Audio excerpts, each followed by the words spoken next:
Debbie, it's nice to see you again. Like we mentioned last week, I'm gonna mind this, I'm just gonna take some notes, and at any time you can look at them, I can share them with you, so I'm not writing anything bad down, I just need to be able to jot my memory, put some points together. The last couple of times I feel like we've been able to spend it getting to know each other, being a little bit more comfortable with one another, so I'd really like to start jumping in and getting to what brought you in to actually talk to me and come to therapy. Is that sound okay? Yeah, that sounds good. So, what has brought you here today, and in general, what brought you to come to therapy? I came to the counseling center a couple of weeks ago because my teacher actually recommended it to me because I just, I used to be a very good student, and just suddenly, I just wasn't getting good grades, and I don't even have the motivation sometimes to even do some of the work. It's just and part of me doesn't even care, and that kind of scared me a little bit, and I just, because I've never been, that person, and throughout high school I was, so ready to go to college and, get good grades and, start my career later in life, but after being here, that motivation just seemed to go away, and I don't know, and I wanted it to stop, so I guess that's kind of one of the main reasons for coming. I feel pretty isolated too in my room all the time because I haven't made a whole lot of friends, so I don't feel like I can go out and do things and stuff like that to even get my mind off of it. And so sometimes it's just like I'm sitting in my room doing nothing. I would rather be at the very least doing what I'm supposed to be doing, or going and doing something fun. So I don't think so. I kind of hear you say a few things that become part of your life almost, right? So it's this idea of the lack of motivation. You've been experiencing a very big lack of motivation that's become part of your life and part of your almost identity with college. You haven't been able to identify, get the motivation to go through things. And then I also hear you saying that another thing that's become part of you is this problem of isolation, right? So with that, you said that this in the past hasn't usually been a problem. So can you tell me when either this lack of motivation, lack of isolation, it kind of seems like they go together, they run hand in hand. When did this first start? When did you notice it? I guess, the first week of, moving in. I never really connected. I have a roommate, but I never really connected with her, so I was never even able to have her as a friend. So I think that I was really sad, I guess, that first week of school, when I didn't have, my friends and my family to really talk to. I knew I could call, my mom and my dad and stuff.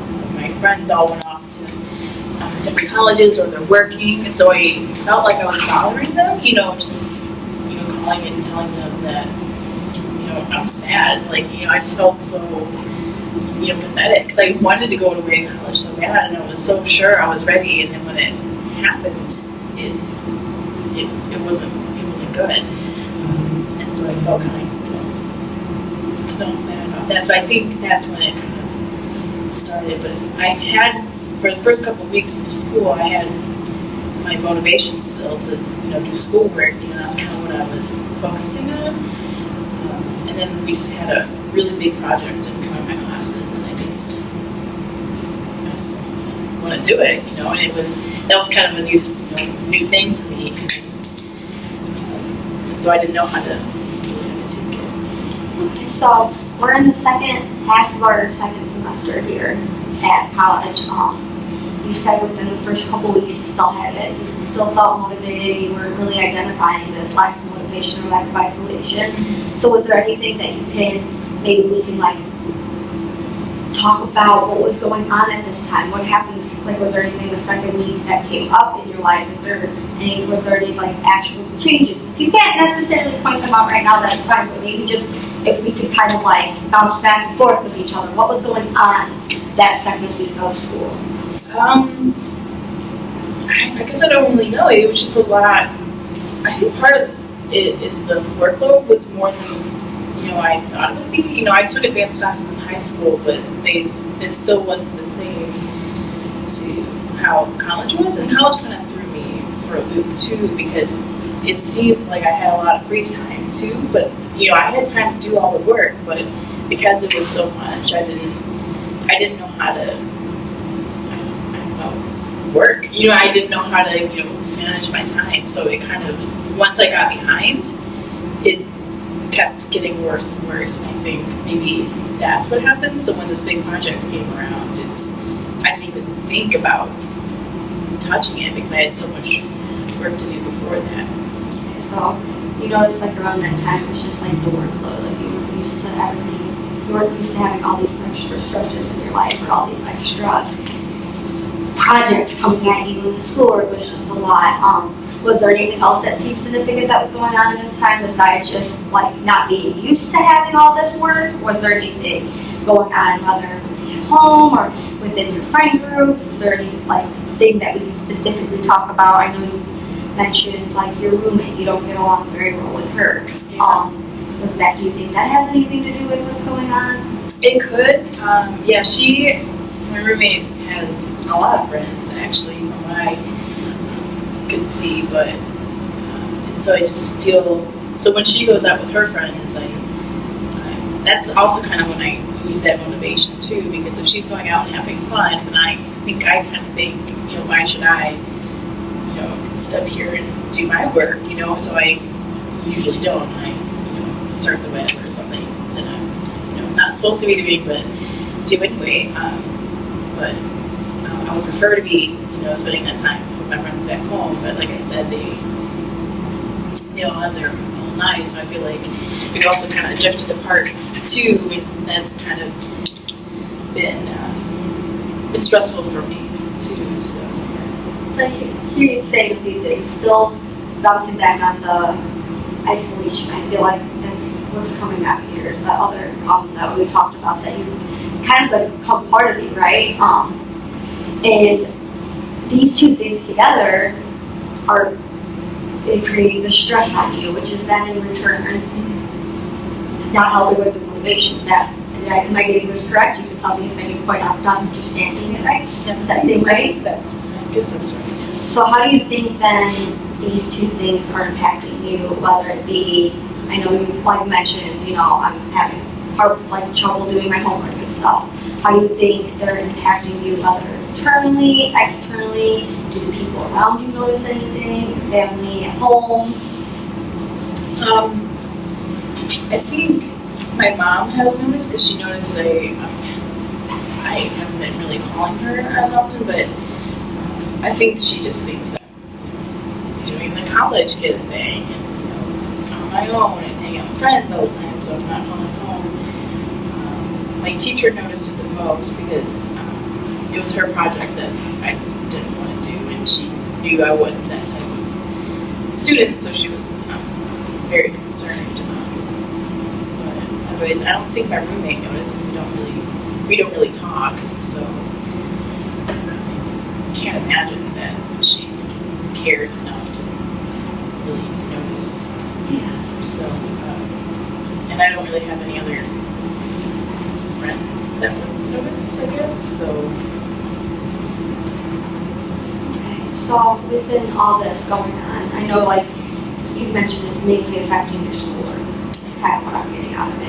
There's different things we've bounced back on. We're kind of going a few places with this today. We've talked about your motivation, we talked about the isolation, and we talked about your roommate. And within all that, it kind of seems like they're all affecting one another. This started the second week of school, you said, and so within that, all these different things were happening at a time. You were having a hard time getting the motivation because you had so much on your plate. Yeah. You didn't know how to handle that. Well, then on top of it, you started to feel isolated from these problems that are kind of coming from your roommate, right? I hear you saying that, she has friends from what it seems like, and I just kind of don't, is how you're identifying with all this. So I feel like these three things really do play a role with one another.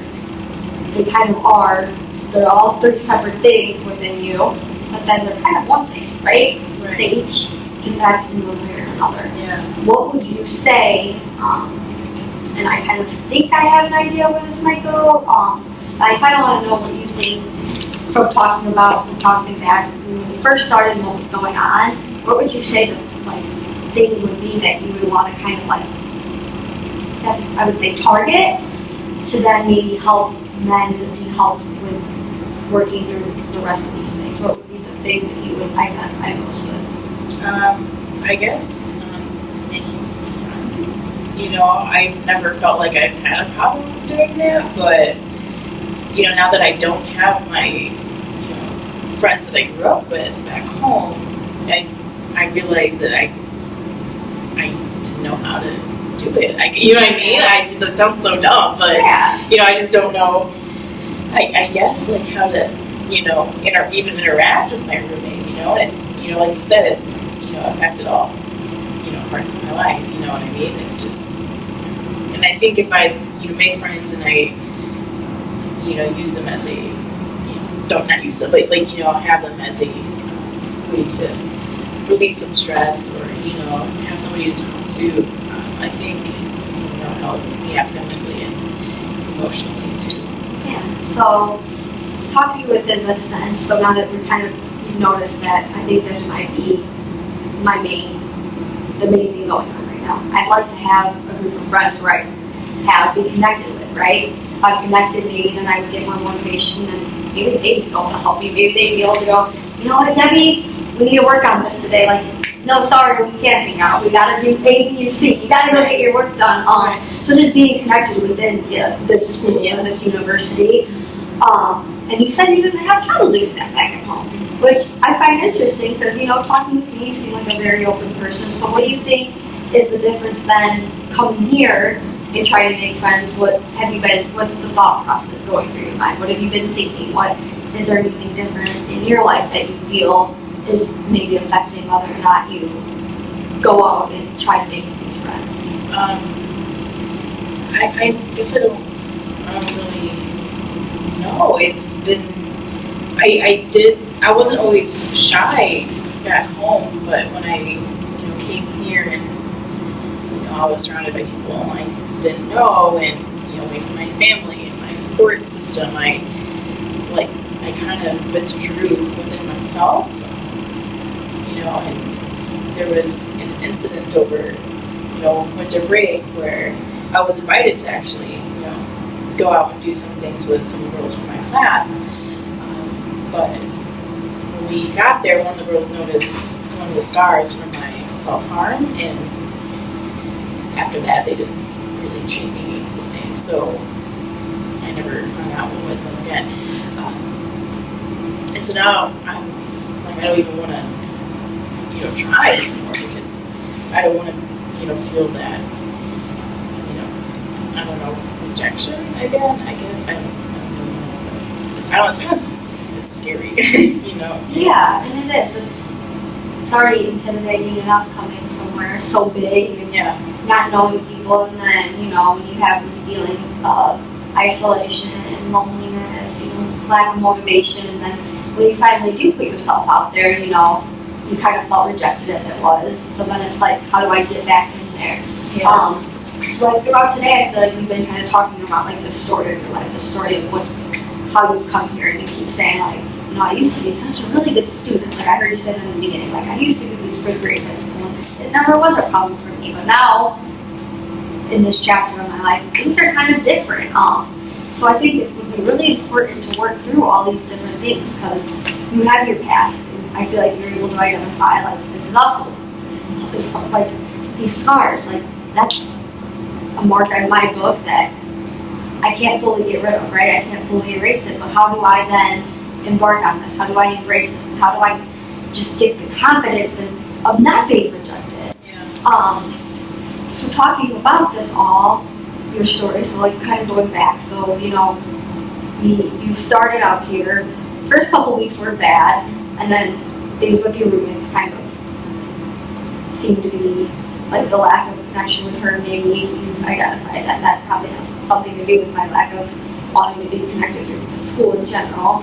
You had then that when your break came along, you know, finally, like, you were able yourself to get out there and do something. You were invited to go to this party, and then you were rejected again. So working through these things, and it is, you know, like, this is part of me. These are, I have this on me. How can I make, so like, how can I get rid of this, like, lack of motivation? How can I change that around? How can I flip it? Let's make this story different.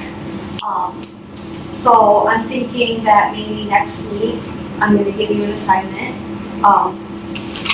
It's called the growing tree. I think, if I get that right. So I'm sorry if I got that one wrong, but I kind of just want to be able to reflect on the future and everything going on right now. So we'll start like your childhood. I want your roots to, and we will do this together next week. So I just kind of want you to, I printed out an example from online. I want you to kind of just look at it, start getting an idea of what we're going to talk about next week. I think it's going to help with figuring out how we're going to go about attacking the semester and getting back that motivation that I can tell you're seeking, right? Yeah. So we'll start with the roots, which is going to be your past, and then we're just kind of going to go up through there and kind of be able to use some of this as motivation that you need, and just different ways of how we're going to keep going on throughout these sessions and what we want to look at and what's going to keep us motivated. Okay. So does that sound good? Yeah.